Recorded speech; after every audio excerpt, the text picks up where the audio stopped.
요즘 출산율이 낮아져서 많이 걱정들이시죠. 국가적인 이제 문제가 될 것이라고 염려하는 분들이 많습니다. 이럴 때일수록 우리 모든 그리스도인들의 가정은 더 적극적으로 자녀를 낳는 데 힘쓰셔서 그래서 애국도 하시고 또 이 인구 가운데 그리스도인들의 비율을 늘림으로 교회에도 큰 유익을 주셨으면 좋겠습니다. 제가 항상 기도하는 것은 우리 이제 결혼하신 지 10년 미만 되신 분들은 하나님께서 좀 자녀를 많이 주시기를 항상 간구하고 있습니다. 너무 많으면 또 키우기 어려우니까요. 적당히 늘 말씀드리는 대로 5명만 하나님을 허락하여 주시기를 기도하고 있기 때문에 마음의 준비들을 하시고요. 결혼한 지 얼마 안 되신 분들은. 그런데 사실 자녀들을 많이 낳아서 키우는 건 보통 어려운 일들이 아닙니다. 여러 가지 부모님들이 감당해야 될 문제들이 있는데 예를 들면 뭐 형이나 누나가 이제 고등학교나 아니면 대학교에 들어가서 이제 핸드폰을 스마트폰으로 바꿔줬다고 합시다. 우리 막내들이 가만 안 있죠. 아직 초등학교도 안 들어갔으면서 형 사준 것과 똑같은 걸 나도 사달라고 이렇게 여기 막내들은 항상 이제 졸라댑니다. 근데 어떻게 자녀들이 사달라는 대로 다 사줄 수가 있겠습니까? 그건 자녀를 위해서도 좋지 않은 거죠. 그래서 우리들은 막내를 설득합니다. 너는 아직 어리고 그래서 스마트폰이 필요 없고 네가 형 나이가 되면 더 좋은 거 사줄 테니까 그때까지 기다려라. 근데 어디 막내들이 말을 듣습니까? 이 부모님한테 이제 쪽지 한 장 써두고 가출을 하는 겁니다. 그거 하나 사줄 능력이 없으면서 나를 왜 낳았어요? 그럼 이제 우리는 어떻게 해야 되겠어요? 일단 설득을 해야 되겠죠. 설득을 하고 그리고 나서 이제 제가 택한 방법이 있는데요. 세상에 존재하는 스마트폰 중에 제일 좋은 걸 사가지고 그걸 부모님이 쓰는 겁니다. 그러니까 막내한테는 잠깐만 보여주고요. 옷장에 옷이 넘쳐나는데도 입을 옷이 없다고 투정을 하면 제일 좋은 옷을 사서 부모님이 입는 겁니다. 냉장고에 먹을 게 또 흘러 넘치는데 반찬 투정을 하면 부모님들만 밖에 나가서 맛있는 걸 드시고서 그걸 사진으로 찍어서 우리 자녀한테 보여주는 겁니다. 그런데 이론상 우리 자녀들은 우리 부모님이 나한테 이런 걸 사주지 않은 이유는 능력이 없어서가 아니라 나를 사랑하시기 때문에 나를 위해서 그래서 나에게 이런 걸 사주시지 않는구나. 이런 부모님에게 능력이 없다고 오해한 내가 잘못했구나 라고 이제 깊이 반성하는 게 이론적으로 이루어져야 될 일인데 사실 현실은 그렇지 않습니다. 이제 그럼 우리 자녀들은 자기네들끼리만 나가서 먹는 것을 먹는다, 좋은 것을 먹는다고 나는 주워온 아이가 분명해 그러면서 부모님은 나를 사랑하지 않는 것이 확실해요 라는 쪽지를 써놓고 또 가출을 하겠죠. 우리 어린 자녀들, 철없는 자녀들한테 우리 부모님이 그 사랑과 능력을 증거하는 것은 사실 굉장히 힘든 일입니다. 이 자녀들이 철들기를 이제 기다리는 수밖에 없는 것인데요. 그럼 아버지 되신 하나님과 우리의 관계는 어떤가요? 우리들도 어떤 때에 하나님의 그 사랑과 또 하나님의 그 능력을 의심치 않고 확신할 수 있습니까? 또 하나님의 사랑과 우리를 향한 그 능력에 대해서 우리가 또 의심이 될 때는 그것을 또 우리가 어떻게 이겨나갈 수가 있을까요? 지난주에 살펴본 로마서 8장 31절부터 8장 마지막 절까지 말씀에서 바울은 성도들에게 5가지 질문을 던졌습니다. 지난주에는 우리 그 가운데서 하나님이 우리를 위하시면 누가 우리를 대적하겠느냐라는 그 바울의 질문에 대한 답을 찾아봤습니다. 복음이라고 하는 말은 예수님께서 우리의 모든 대적과 십자가에서 더불어 싸워 이기신 승리의 소식, 승전보를 뜻합니다. 하지만 우리의 대적은 아직 자기의 패배를 인정하고 있지 않기 때문에 주님께서 다시 오실 때까지 계속해서 성도들을 괴롭히겠지만 승리는 이미 결정된 것과 마찬가지입니다. 그래서 우리는 주님께서 오실 날 그 승리를 확정하신다는 사실을 믿어 우리의 그 대적들 앞에 우리는 굴복하거나 그들을 두려워하지 않아야 한다는 것이었죠. 오늘 말씀은 바울이 성도들에게 하는 이제 2번째 질문입니다. 이 질문은 우리를 위하여서 그 아들 독생자까지 아끼지 아니하시는 하나님께서 그 아들과 함께 모든 것을 우리들에게 주시지 않겠느냐라는 것입니다. 예수님의 십자가 사건은 우발적으로 일어난 것이 아니라 철저하게 하나님의 계획하신 가운데서 일어난 일입니다. 십자가를 통하여서 하나님이 목적하신 것은 우리를 구원하시는 것이죠. 그래서 하나님께서는 하나님의 계획하신 가운데서 예수님을 화목 제물로 그 십자가에 내어 주셨습니다. 그렇게 하나님께서 그 아들을 우리들에게 주셨는데 그 예수 그리스도는 하나님의 독생자라는 겁니다. 독생자라고 하는 말은 유일한 상속자라는 뜻입니다. 우리들도 물론 자녀들을 귀하게 여기지만 이 성경이 기록되었던 당시의 독생자는 그 가정의 전부입니다. 그 아버지의 전부입니다. 그 가정에 있어서 아버지에게 있어서 절대적인 가치를 차지하는 그런 존재입니다. 하나님께서 그 독생자 예수 그리스도를 우리들에게 주셨다는 것은 사실상 모든 것을 우리들에게 내어준 것과 마찬가지라는 것이죠. 독생자를 이미 주셨지만 그 나머지 것들, 부수적인 것들은 아직 하나님께서 우리들에게 주시지 않았는데, 그러나 하나님께서 그 나머지 것들도 예수님보다 그것이 덜 귀하기 때문에 우리가 필요할 때면 언제든지 하나님께서 그것을 우리들에게 주신다는 사실을 우리가 의심할 필요가 없다라는 겁니다. 성경은 히브리어와 헬라어로 되어 있죠. 그래서 구약은 히브리어로 되어 있고요, 신약은 헬라어로 되어 있는데요. 히브리어로 된 구약 성경을 헬라어에 익숙한 유대인들에게 읽히게 하기 위하여서, 그래서 헬라어로 번역한 성경을 70인역이라고 합니다. 근데 그 70인역 가운데 창세기 22장에서 오늘 우리가 읽은 로마서 이 8장 몇 절이죠? 오늘 32절에 있는 이 구절과 똑같은 단어와 구조를 사용한 구절이 두 가지가 나옵니다.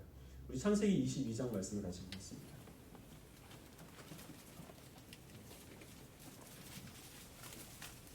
11절부터 18절까지 계속 가겠습니다. 창세기 22장 11절부터 18절입니다.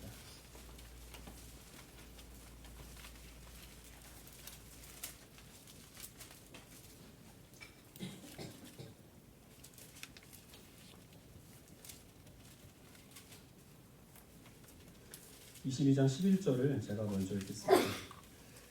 여호와의 사자가 하늘에서부터 그를 불러 이르시되 아브라함아 아브라함아 하시니지라. 아브라함이 이르되 내가 여기 있나이다 하매, 사자가 이르시되 과일에게 숨을 말라. 내게 아무 일도 하지 말라. 내가 내 아들 내 독자까지도 내게 아끼지 아니하였으니 내가 이제야 내가 하나님을 경외하는 줄 아노라. 아브라함이 눈을 들어 살펴본즉 한 수장이 뒤에 있는데 뿔이 수풀에 걸려 있는지라. 아브라함이 가서 그 수장을 가져다가 아들을 대신하여 번제로 드렸더라.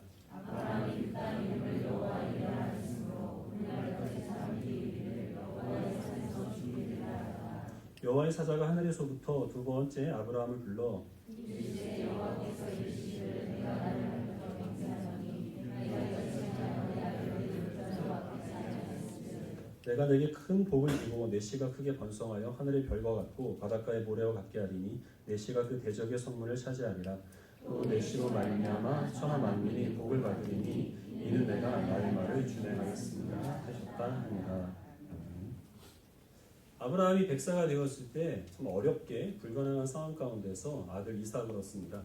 근데 하나님께서는 그 이삭이 소년이 되었을 때 그 가장 귀한 아들 이삭을 내게 번제물로 바치라 라고 아브라함으로서는 도저히 감당할 수 없는 명령을 하십니다.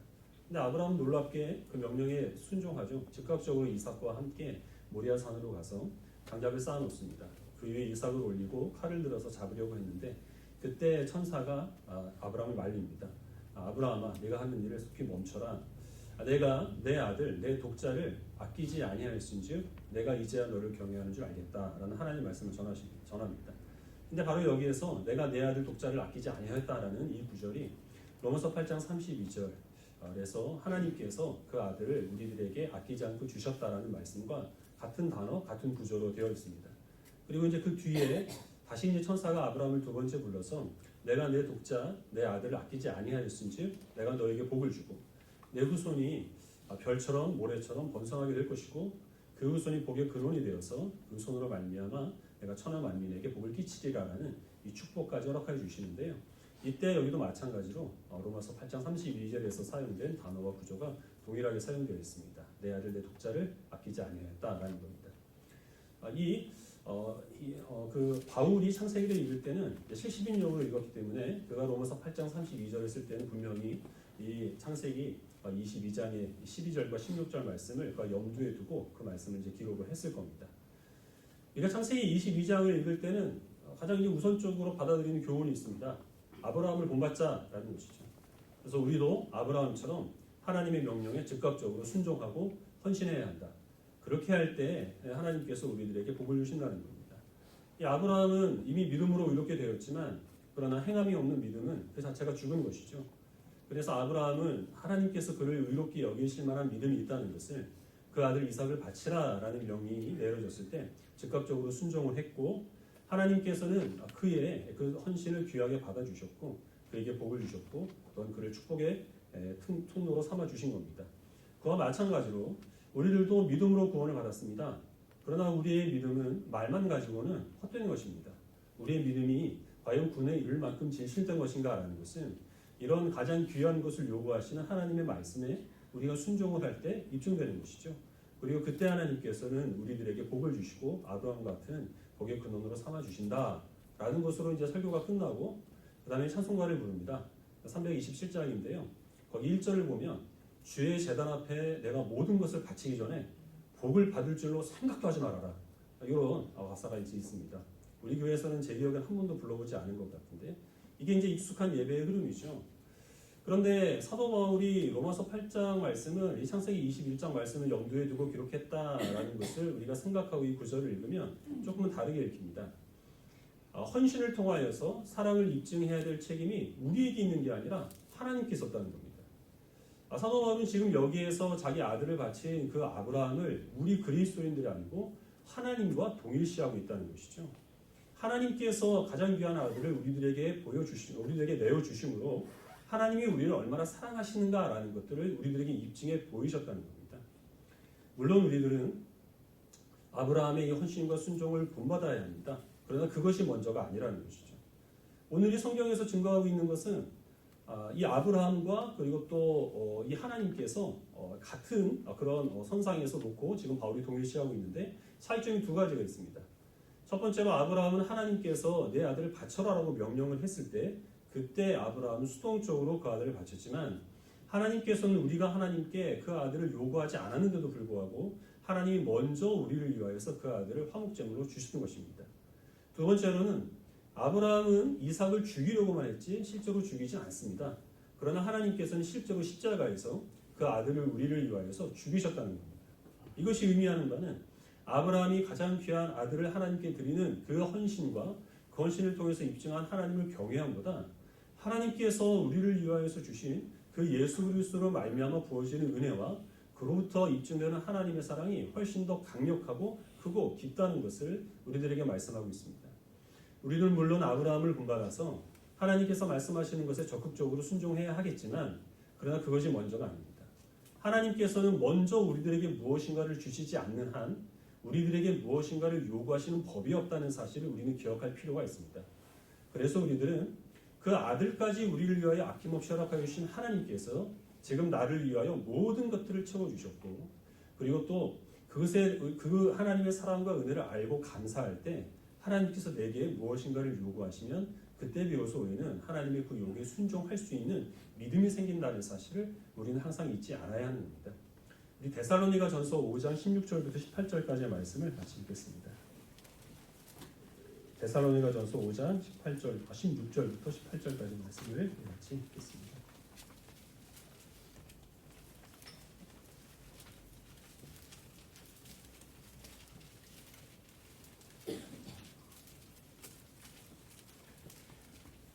데살로니가전서 5장 16절부터 18절까지 말씀 같이 읽겠습니다. 시작. 항상 기뻐하라, 쉬지 말고 기도하라, 범사에 감사하라. 이것이 그리스도 예수 안에서 너희를 향하신 하나님의 뜻이니라. 여기 이제 세 가지 명령이 나옵니다. 항상 기뻐하라, 쉬지 말고 기도하라, 범사에 감사하라 라는 것입니다. 사실 이 명령은 우리가 이 문자 그대로 실천하기에는 불가능하죠. 어떻게 사람이 항상 기뻐하고 쉬지도 않고 기도하고 범사에 감사할 수 있습니까? 그래서 우리들은 이제 이 항상이라는 이 단어를 좀 이제 다른 단어로 바꿔서 그래서 이제 이 구절을 읽겠습니다. 웬만하면, 되도록이면, 가급적이면 뭐 이렇게 있는 거죠. 그래서 웬만하면 기뻐하고 될 수 있으면 기도하고 가급적이면 감사하라. 그리고서 이제 그것을 우리가 실천을 해놓고 하나님의 말씀 온전히 지켰다라고 스스로 뿌듯하게 여기는 경향이 있는데요. 그러나 우리가 앞에서 말씀드린 것처럼 하나님께서 우리들에게 무엇인가를 요구하실 때는 항상 먼저 하나님이 그 이상의 것을 우리들에게 주신 다음에 그 일부를 요구하신다라는 것을 생각하고 이 구절을 읽으면 우리들은 항상을 굳이 웬만하면이나 가급적으로 바꿀 필요가 없습니다. 그리고 이 말씀을 있는 그대로 순종할 수도 있게 되는 겁니다. 하나님께서 항상 기뻐하라고 우리에게 명령하셨다는 것은 무엇을 의미하냐면 하나님께서 우리에게 항상 기뻐할 만한 그런 기쁨들을 늘 허락하여 주신다라는 그 약속이 이 안에 담겨 있는 것이죠. 그래서 이것은 우리들에게 항상 기뻐하라는 명령에게 앞서서 내가 너희를 항상 기쁘게 해주겠다라는 그 약속으로 우리는 읽어야 하는 겁니다. 우리들은 사실 무엇이 우리들을 정말 기쁘게 하는지를 그때 당시에는 잘 모릅니다. 그래서 우리들은 어떤 일들에는 그냥 무감각하게 아무런 의미도 부여하지 않고 넘기는 것이 있습니다. 또 어떤 것들은 너무 슬퍼서 그 슬픔을 감당할 수 없고 하나님께서 왜 이런 슬픔을 허락해 주시는지 이해하지 못하여서 하나님께 원망하는 그런 순간들도 분명히 있습니다. 하지만 하나님께서 예수 그리스도를 통하여 우리들을 그 아들을 주시기까지 사랑하신다는 사실을 우리들에게 확신시켜 주신다면 우리는 그 믿음으로 인하여서 비록 내 삶 가운데서 의미가 없고 또 아무런 이 기쁨도 찾을 수 없는 그런 슬픈 일들이 나를 괴롭힌다고 하더라도 그럼에도 불구하고 우리들은 확신할 수 있는 겁니다. 나를 사랑하신 하나님, 나보다 나를 더 잘 아시는 그 하나님께서 나를 위하여서 모든 것들을 이루어 가시고 지금 일어나고 있는 이 이해할 수 없는 일도 그런 하나님의 섭리 가운데서 나를 더 유익하게 하시고 선으로 인도하시기 위해서 허락된 일이라는 사실을 우리는 믿을 수가 있는 것이죠. 그런 믿음이 있다면 우리들은 내 삶 가운데서 일어나는 모든 일들에 대해서 하나님 앞에 기뻐하며 감사할 수 있게 되는 겁니다. 쉬지 말고 기도하라라는 이 명령을 문자 그대로 지키시는 분을 제가 봤습니다. 정말 옆에 있는 사람한테 말을 거는 것처럼 하나님께 항상 중얼중얼 하면서 기도하는 것이고 누구하고 대화를 나누다도 잠깐 끊고 하나님께 잠깐 또 기도하고 그리고 또 대화를 나누는 그런 분이 있었습니다. 또 이제 어떤 분들은 이것은 이제 성경 특유의 과장이기 때문에 되도록이면 많은 시간 그리고 열심히 기도하라 아니면 또는 항상 하나님께 기도하는 자세로 겸손히 사는 것을 의미한다 이렇게 해석하는 분들도 있습니다. 어찌됐든 간에 우리들은 되도록이면 많은 시간 그리고 열심히 기도하는 것이 참 중요합니다. 하지만 우리가 먼저 기억해야 될 것은 기도라고 하는 것은 우리가 하나님께 드리는 문자 메시지가 아니라는 겁니다. 우리는 누군가에게서 문자 메시지를 받으면 내용을 한번 훑어보고 당장 답할 가치가 있는 일이라면 즉시 우리가 답문을 보내지만 또 어떤 경우에는 문자가 왔어도 알지 못할 때가 많습니다. 여러 가지 바쁘게 살다 보면은 언제 이 사람이 이 문자를 보냈지 우리가 그것을 인식하지 못하고 지나갈 때가 많습니다. 또 받았다고 하더라도 별로 시덥지 않은 내용이면 우리는 그것을 보류해 두거나 스팸 문자 같은 경우에는 삭제해버린다는 거죠. 하지만 기도는 그렇지가 않습니다. 기도라고 하는 것은 하나님과 우리가 얼굴과 얼굴을 마주대고 나누는 대화입니다. 우리들은 사실 우리의 가족이나 자녀나 아니면 우리의 친구들과 항상 우리가 대화를 나눌 수는 없습니다. 그들이 요청하는 그 모든 대화에 우리가 응할 수 있는 능력도 없고 그럴 시간도 없고 그럴 만한 애정도 없습니다. 그러나 하나님께서 우리들에게 항상 기도하라라고 말씀하신 것은 무엇을 약속하시는 것이냐면 하나님은 그렇지 않다는 거죠. 우리와 다르다는 겁니다. 하나님께서는 아무리 분주한 일이 있다고 하더라도 우리가 지극히 사소한 문제를 놓고도 하나님께 기도하면 하나님은 그 기도에 언제든지 응답하실 준비를 하시고 모든 관심과 모든 사랑을 우리들에게 집중할 테니 너희는 시와 때를 가리지 말고 언제나 우리들에게 기도하라라는 것이 항상 쉬지 말고 기도하라라고 하는 이 명령에 담겨있는 하나님의 약속입니다. 그래서 우리는 이 말씀대로 되도록이면 많은 시간을 확보해서 기도하는 데 힘써야 하겠지만 우리가 어떤 일이 있을 때 어떤 사람을 의지하거나 다른 사람들에게 이 문제를 놓고 논의하기에 앞서 먼저 하나님께 나와서 기도함으로 하나님께서 가장 나를 아시고 그리고 내게 필요한 것이 무엇이며 또 내가 드리는 기도가 정말 사소하고 아무런 가치가 없다고 하더라도 내가 다른 사람들에게 받는 시덥지 않은 문자메시지처럼 취급하지 아니하고 귀하게 들으시고 반드시 응답하여 주실 것이라는 확신을 가지고 기도하는 것이 쉬지 않고 기도하라라는 명령을 우리가 실천하는 방법입니다. 마지막으로는 범사에 감사하라는 명령이죠. 감사는 우리 그리스도인들에게 있어서 가장 기본적인 덕목입니다. 우리들은 믿지 않는 사람이라면 아무렇지도 않게 여길 그런 일들에 대해서도 그것이 하나님의 은혜라는 사실을 알기 때문에 이 자리에 와서 예배를 드립니다. 예배라고 하는 것은 하나님께서 베풀어 주신 그 은혜에 대한 감사로 우리가 반응하는 것이 본질입니다. 예배를 드림으로 하나님께서 우리에게 은혜를 주시고 우리의 마음을 감동시켜 주시는 것은 부수적으로 따라오는 선물이지 그게 예배의 본질은 아닙니다. 그래서 우리들은 예배를 드리는 것으로 또 기도와 찬송으로 또 하나님께서 우리들에게 요구하실 때 우리가 봉사하고 또 하나님께 헌신하는 것으로 그런 감정들을 다양한 방법으로 표현합니다. 그러나 지금 하나님께서 사도 바울을 통하여 우리들에게 주신 명령은 범사에 감사라는 겁니다. 범사라고 하는 것은 모든 일을 뜻하죠. 하나님이 여기서 감사하라고 명령하신 그 범사 안에는 우리가 정말 기억하기도 싫은 끔찍한 일들, 정말 우리가 이것을 신앙으로 반응하는 것은 이걸 하나님의 탓으로 돌리지 않고 내가 그냥 잊어버리고 사는 것이 최대한 내가 믿음으로 반응하는 것이다 라고 여길 만한 그런 악한 일들까지 포함되는 겁니다. 우리는 어떻게 이러한 일들까지 다 하여서 하나님께 감사할 수 있을까요? 감사라고 하는 것은 내가 전혀 기대하지 않았던 상황에서 하나님께서 내게 베풀어 주신 뜻밖의 은혜가 있을 때 그때 우리들은 감사하게 됩니다. 직장에서 한 달 동안 열심히 일하고 정해진 월급을 받으면 그것을 가지고 사장님께 감사하는 사람은 없습니다. 그거는 교환이죠. 내가 일한 대가를 정당하게 받은 겁니다. 그런데 약속하지도 않았는데 정말 생각지도 않았던 그런 보너스가 내 통장 안에 들어와 있다면 그때는 사장님께 감사하는 마음이 저절로 우러나게 될 겁니다. 감사는 그럴 때 주어지는 겁니다. 범사에 감사라는 말씀은 그것도 하나님의 약속이 그 안에 들어있는 것인데요. 어떤 약속이냐면 우리의 행위대로 우리들에게 보응하지 않겠다라는 약속입니다. 우리는 늘 죄를 범하고 하나님의 우리에게 품고 계시는 기대에 미치지 못하게 살아가지만 그러나 하나님께서는 그런 우리의 모든 죄를 있는 그대로 처벌하지 않으시겠다는 거죠. 잘못하고 죄를 범하고 때로는 하나님이 잊어버리고 살아도 예수 그리스도께서 우리를 대신해서 지신 십자가를 보시면서 하나님께서는 늘 우리를 용서하시겠다라는 약속이 이 범사에 감사라는 명령 안에 들어있는 겁니다. 또한 하나님께서는 우리가 하나님께 드리는 그 정성보다 훨씬 더 많은 은혜와 선물을 우리들에게 주실 것이고 우리의 분에 넘치는 사랑을 우리에게 채워주실 것이며 우리가 하나님께 기대하는 것 이상의 큰 영광의 길로 인도하여 주실 것을 약속하여 주셨기 때문에 그래서 하나님께서는 우리들에게 범사에 감사라고 말씀하고 계시는 것입니다. 그래서 우리들은 이런 약속의 말씀을 믿을 때에 비로소 우리가 정말 생각하기도 끔찍한 그 일에 대해서도 그것이 분에 넘치게 채워주시는 하나님의 은혜라는 사실을 알아서 내 공로라는 사실을 부인하고 하나님 앞에 감사할 수 있게 되는 겁니다. 바울이 로마서 32장을 쓸 때에 로마서 8장 32장을 쓸 때에 그때 당시에 그리스도인들은 하나님의 능력과 사랑을 확신하기 힘든 상황이었습니다. 로마서 8장 35절 이하부터 기록되어 있는 환난, 기근, 핍박 그리고 또 적신이라고 하는 것은 헐벗는 것을 의미하는데요. 이런 가난함, 비참함 그리고 칼, 위험, 죽음 이런 것들이 그리스도인들을 끊임없이 공격하고 있었기 때문에 이들은 그 믿음의 시험을 받습니다. 하나님께서 정말 우리를 사랑하시는가? 하나님께서는 왜 우리의 기도를 들어주지 아니하시는가? 우리와 그리고 우리의 가족이 예수 그리스도를 믿다가 핍박을 당해서 그 악한 자들의 손길로부터 우리들을 하나님이 도와달라는 그런 기도에 하나님께서는 왜 침묵하시는가?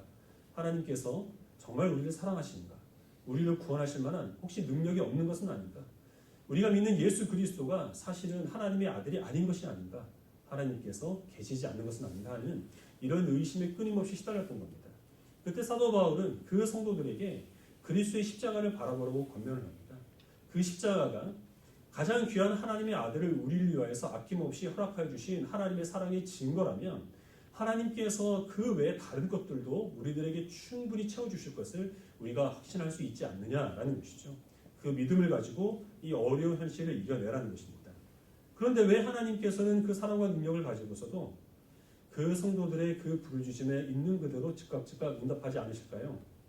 우리가 우리의 자녀의 모든 요구를 수용하지 않는 것과 똑같습니다. 하나님께서 능력이 없거나 사랑이 부족해서가 아니라 그게 우리들에게 필요하지 않기 때문에 하나님께서는 주시지 않습니다. 물론 우리들은 철이 없어서 그것이 없으면 당장 죽을 것처럼 괴로워하죠. 그것은 우리의 판단일 뿐.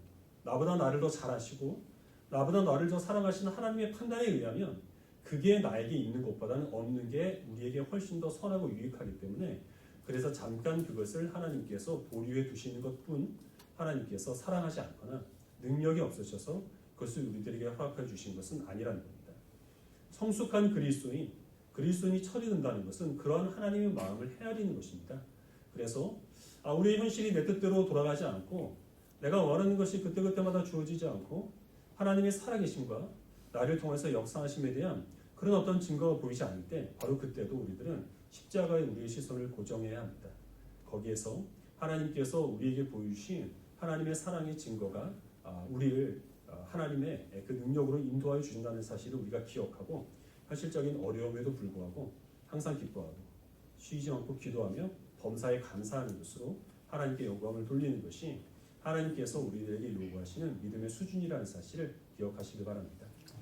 지금까지 말씀드린 모든 내용들 사도 바울이 한번 앞에서 한 구절로 요약한 적이 있습니다. 로마서 5장 8절 말씀인데요. 한번 우리 다 아는 말씀이니까 암송해 보도록 하겠습니다. 9시 반에는 다 립싱크를 하셨어요. 11시 반은 좀 틀릴 줄 압니다. 우리가 아직 죄인 되었을 때라고 시작되는 구절입니다. 우리 같이 한번 해보죠. 우리가 아직 죄인 되었을 때에 그리스도께서 우리를 위하여 죽으심으로 하나님께서 우리에 대한 자기의 사랑을 확증하셨느니라.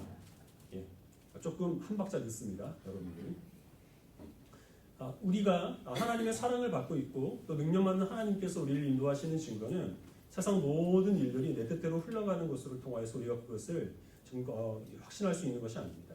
하나님의 사랑과 능력의 증거는 예수 그리스도의 십자가입니다.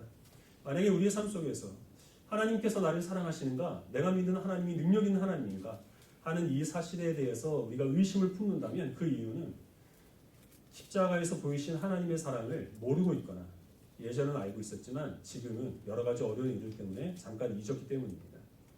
하나님께서 우리들에게 무엇인가를 요구하실 때 그것이 우리의 가장 귀한 것을 내어드리는 그런 거대한 요구가 아니라고 하더라도 우리의 작은 시간, 우리의 어떤 수고, 우리의 열심 그런 것들을 하나님께서 요구하실 때 내가 그것을 하나님께 드리기에 꺼려지거나 아깝게 여겨진다면 내가 바쁘거나 궁핍해서가 아니라 그것은 십자가에서 보이신 하나님의 그 놀라운 사랑을 우리가 모르고 있거나 한때는 알았지만 지금은 잊어버렸기 때문입니다.